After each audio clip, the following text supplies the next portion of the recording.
Assalamu alaikum. Hello everyone, it's your friend Adil. I'm so excited to let you all know that Global Village is opening tomorrow.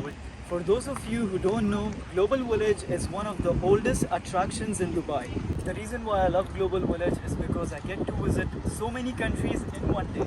Shocking, right? That's because so many countries have their own separate pavilions. Each pavilion offers different food, their traditional clothes, and so much more, including their performances. This place is literally heaven for foodies. You get to taste food from all across the world. You like street food? They have it. You like fine dine? They have it. And if you like fast food, of course they have it. If you're planning to visit, I'm going to suggest you to buy your tickets online for you to skip the lines. If you're new to Dubai or if you haven't visited Global Village, this is your time to have fun. So stay tuned for my next vlog because I'm going to be showing you everything in Global Village. And make sure you subscribe to my YouTube channel so that you don't miss out on the fun that's coming your way. Assalamu alaikum.